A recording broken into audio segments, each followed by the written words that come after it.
Sem Barbara Ribič, stara sem 25 let in prihajam iz majhne vasice Šetarova pri Lenartu v Slovenskih Goricah. Sem preprosta, trmasta oziroma vztrajna. Vsekakor, ko se nekaj odločim, verjamem, da mi to lahko uspe, če pač vložim dovolj truda. Na tak način sem bila tudi vzgojena, da se je treba za stvari potruditi, ampak da nič pa ni izven dosega. Ja, ko sem se rodila, smo bili v bistvu še takrat 11-članska družina. Živeli smo pač jaz z starši, z starimi starši, pa mam in brat z družino. Tako da nas je bilo 11.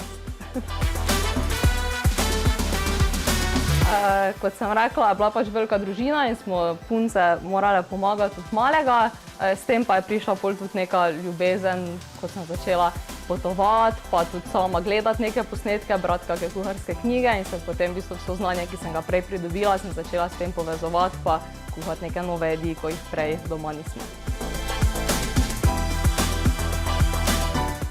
Ja, v bistvu smo s fantom zdaj skupaj 6 let in vsako leto poskušamo odkriti neko čisto novo destinacijo, nekaj čisto tujega.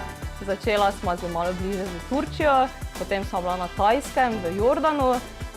Lani decembra pa smo bila verjetno na največji pustolovščini, kar si bomo v življenju lahko tudi časovno privoščila. In sicer 35 dni smo potovala po Mehiki, Nikaragvi in Kostariki. Ja, v bistvu, ker kamorkoli greva, poskušava neko čim bolj se družiti, mogoče z lokalnimi ljudmi, pa tudi poskušati neko ulično hrano, ne toliko nekih restavracij. Tako da se v bistvu tam večkrat vprašamo tudi za kakšen recept, s čim oni to pripravljajo.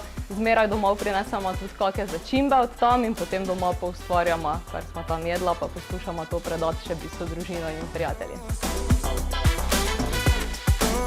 Po babici smo s fantom prevzela kmetijo, ki je do zdaj bila ekološka kmetija, zdaj pa bi radi tam razvili tudi mogoče neki turistični oziroma kulinarični del. Tako da uredili smo že v bistvu piknik prostor za, ne vem, manjše skupine za 20 ljudi. Če pa bi torej se odprla vrata v svet kulinarike, pa da bi tudi ta finančna pomoč, ki jo lahko tukaj torej dobim za zmago, pa bi potem razvili kaj večjega, bi kaj zgradili, pa bi tako speljali zgodbo. Sploh si ne predstavljam, na kakšnem nivoju se bo kuhalo oziroma kaj bojo pokazali tudi sotekmovalci. Jaz rada kuham, doma so vsi zelo zadovoljni, s tem, da si pa ne predstavljam, koliko je zdaj to primerljivo z neko pravo kulinariko.